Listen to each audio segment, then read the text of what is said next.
et bienvenue pour ce nouveau numéro de Ça bouge sur les marchés. Et j'ai le plaisir de recevoir aujourd'hui sur le plateau Manuel Berland, PDG de Philop Media, société qui s'introduit actuellement sur Euronext Growth. Bonjour Manuel. Bonjour. Alors, Philop, j'ai révisé mes cours d'anglais, ça veut dire remplir son réservoir de voitures, camions, motos, en l'occurrence, puisque Philop Media, c'est une société lyonnaise, créée en 2011, d'une quarantaine de salariés, spécialiste de quoi? Eh bien de l'affichage extérieur, mais pas n'importe où, justement, l'affichage sur les distributeurs de carburant, la pompe, hein, pour le dire tout simplement, Manuel. Expliquez-moi en détail ce positionnement super original. Quelle est la proposition de valeur, finalement, de Philop Media? La proposition de valeur et le positionnement, il est assez simple. D'abord, ça démarre d'une histoire, effectivement, d'un projet d'étudiant qui s'est peu à peu, effectivement, converti avec un beau projet. À l'époque, on nous avait dit, vous êtes trop jeune, c'est pas possible de le faire. On est parti travailler et puis un jour, on s'est dit, on avait ça au fond du cœur, on a lâché les jobs et on s'est positionné sur ce segment-là. Je crois qu'il y a 4 cofondateurs dans Philop Media. Exactement, ouais, qui sont chacun, en fait, à la tête d'une BU. Donc moi, aujourd'hui, au développement réseau, la finance, le commerce et la technique. Bon, très bien. Voilà. Le positionnement, il est assez simple.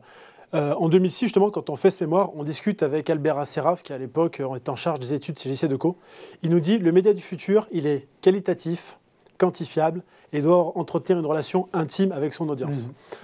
On rend le mémoire et on réfléchit pendant plusieurs mois. Et pendant plusieurs mois, en fait, à un moment, on se dit, on passe en station-service, on fait le plein d'une voiture, justement, la voiture de ma mère en l'occurrence. On se dit, c'est ce moment-là, c'est un moment, en fait, effectivement, on n'a rien à faire. On s'ennuie, après regarder les chiffres, retourner la tête quand on voit une jolie voiture passer. Et on se dit, c'est un moment où on peut toucher, effectivement. On est disponible à recevoir une information. Alors, une information de la station, mais aussi des informations sur des annonceurs essentiellement locaux. Bon, essentiellement locaux. Pour les annonceurs, on y reviendra peut-être. Je crois aussi que côté distributeur, parce que ça se passe dans les deux sens, il faut des annonceurs, il faut des partenaires. Vous avez 2 partenaires, des petites sociétés, je crois, Total Energy et Carrefour, c'est bien ça? C'est bien ça, tout à fait. C'est des sociétés, effectivement, qui sont tournées quand même vers les startups, puisqu'à l'époque, on était une startup, qui ont accepté de nous faire confiance. À l'époque, on était petits et un peu fragiles, avec lesquels on a grandi. On a multiplié notre chiffre d'affaires de manière assez conséquente, puisqu'entre 2016 et 2019, on fait 660% de croissance. C'est pas mal. Voilà. On leur a montré aussi qu'on était dans le domaine de l'affichage extérieur des entités qui étaient résilientes, puisque durant le Covid, là où nos confrères étaient plutôt à moins 35, moins 45%, nous, on a maintenu le même niveau de chiffre d'affaires. Et tout ça parce qu'effectivement, on a un modèle qui est à la fois résilient, prédictif, et qui repose effectivement sur des annonceurs qui sont plutôt en périphérie des stations. Alors, je crois que ces contrats de partenariat, ils durent 6 ans. Pourquoi cette durée? Alors, pour plusieurs raisons. Tout d'abord, en fait, quand on a conçu nos matériels, vous savez, les fabricants, en fait, ils se protègent en disant je vous le garantis pour tant de temps. Et en l'occurrence, c'était 6 ans. Sauf qu'avec l'expérience, on s'est rendu compte que nos matériels fonctionnaient très très bien. Et beaucoup d'acteurs qui utilisaient déjà nos matériels nous ont dit vous verrez, ça durera bien plus longtemps. Et en même temps, en parallèle de ça, c'était aussi la durée maximum que les distributeurs ou ces enseignes-là étaient capables d'entendre, parce qu'ils avaient plus l'habitude de faire des contrats effectivement de 2 ans, de 3 ans, et que 6 ans, ça sortait quand même beaucoup du scope. Finalement, l'un dans l'autre, les enjeux se sont mutualisés. Bon, vous le disiez, plutôt des annonceurs locaux. Pourquoi? Parce que c'est plus simple, parce qu'ils ont plus intérêt justement à annoncer pas loin de là où ils sont finalement. À notre démarrage, en 2011, beaucoup de choses se sont faites à tâtons. On procède toujours comme ça par itération. On a essayé. Et en fait, on s'est rendu compte que très vite d'aller voir les annonceurs nationaux. Les annonceurs nationaux, ils avaient déjà leurs objectifs avec des grands afficheurs et qu'on ne pouvait pas y aller. Et qu'à l'inverse, de manière naturelle, on a commencé à prospecter tout autour des stations. On constatait que les locaux remarquaient énormément notre support et avaient volonté d'y aller parce qu'ils disaient finalement, cette station-service, c'est là où vont mes clients, c'est la station de mon bassin de vie, de ma zone de chalandise. Est-ce qu'il y a de la concurrence sur ce segment? Aujourd'hui, si on compare vraiment Philop Media en tant qu'acteur du digital out of home sur le segment de la station-service, non, je n'ai pas de concurrent. J'ai un acteur qui est effectivement un peu plus considéré comme un partenaire dans le sud-ouest, qui a une trentaine de stations. Je rappelle qu'aujourd'hui, on en a 630. Ce n'est pas péjoratif quand je dis une trentaine. Mais disons que ce n'est pas tout à fait la même échelle. Voilà. Ce n'est pas la même échelle. Et puis, c'est effectivement quelqu'un avec qui on collabore très bien. Pour l'instant, effectivement, on est seul. Et effectivement, on compte bien en profiter pour asseoir notre position. Vous l'avez dit, Emmanuel, Philop Media existe depuis 10 ans. Vous l'avez un petit peu évoqué, mais quelle est votre trajectoire de croissance? J'aimerais que vous reveniez dessus. Et puis surtout, est-ce que cette croissance, elle est rentable? Parce qu'on est sur Boursorama ici. Oui, on a eu la chance, effectivement, depuis le début, de connaître un historique de croissance qui était effectivement rentable, très fort depuis le début, etc. 2011-2015, on est un petit peu tout seul. 2015, première levée de fonds. On déploie nos premiers écrans chez Eni en 2016. Donc vous prenez ce scope-là à partir de 2016. Vous le menez jusqu'en 2019. sachant qu'en 2017, on avait fait une autre levée de fonds. 2018, on avait installé Carrefour. 2019, on avait installé Total. Et ben, si vous faites le scope entre 2016 et 2019, 660% de croissance, et on passe de 680 000 euros de chiffre d'affaires à 5 millions. Ouais. On résiste pendant le Covid. Ouais. Et l'année dernière, on connaît à nouveau une trajectoire de croissance importante, puisqu'on connaît globalement 36% de croissance pour un chiffre d'affaires de 6,8 millions d'euros. Et tout ça vous amène aujourd'hui sur ce plateau, finalement, pour parler de cette introduction en bourse. Vous voulez lever à peu près 10 millions d'euros. Question traditionnelle, rituelle dans sa bouche sur les marchés. Quelles sont les priorités stratégiques que vous fixez avec cette opération, Manuel ? Alors, déjà, toutes les promesses qu'on fait, les ambitions qui sont affichées, sont faites effectivement uniquement sur notre volonté de dupliquer les stations-service et d'équiper 550 stations-service supplémentaires. D'accord. C'est ça vous amènerait à plus de 1000, c'est ça en gros ? Pardon ? Ça vous amènerait à plus de 1000... 1180 pour être exact. 1180. Voilà. Ouais. Et ce qui est important de souligner, c'est que ça va nous permettre surtout d'atteindre 10 millions d'automobilistes en fait, chaque semaine.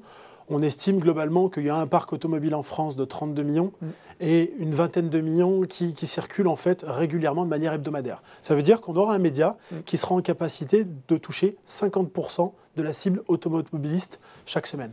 Est-ce que ce modèle, Manuel, il est duplicable ailleurs, à l'étranger, en Europe ? Ou est-ce que les fondamentaux de l'offre publicitaire sont différents en fait ?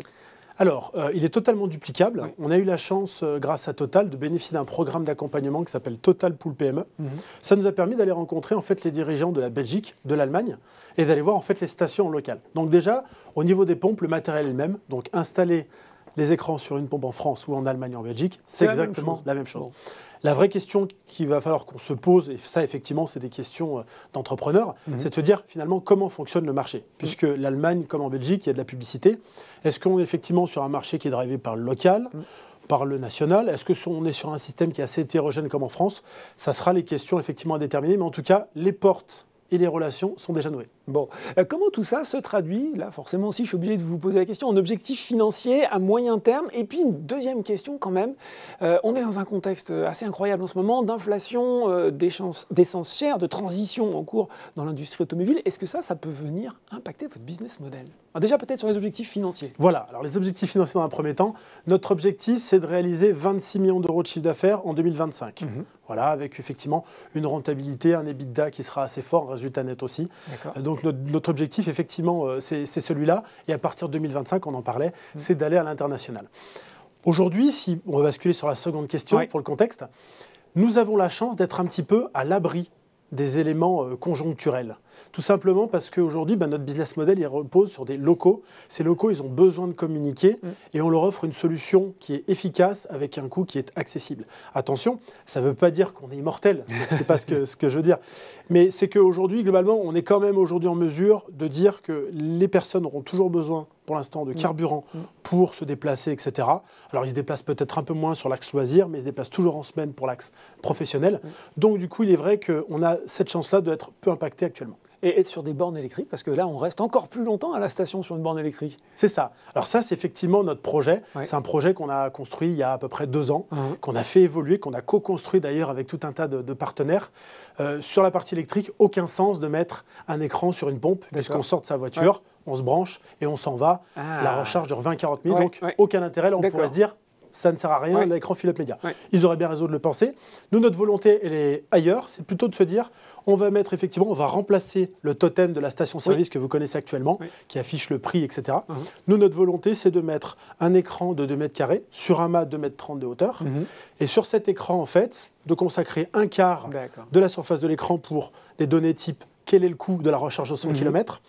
Combien de places de disponibles ? Et c'est sacrément utile. Combien de places de disponibles ? Et dans combien de temps, en moyenne, la seconde place, la prochaine place sera disponible ? Et ça nous permettra surtout, au lieu de toucher 1500 personnes par station chaque jour, ça nous permettra de toucher entre 15 et 20 000 personnes chaque jour parce qu'on sera sur un parking d'hypermarché ou dans une station-service et qu'on touchera l'ensemble de la population et plus uniquement le conducteur. Et ben voilà, de l'énergie et des projets à revendre pour Philips Media. Merci Manuel d'avoir présenté pour nous les détails de cette introduction en bourse. Merci beaucoup, à bientôt.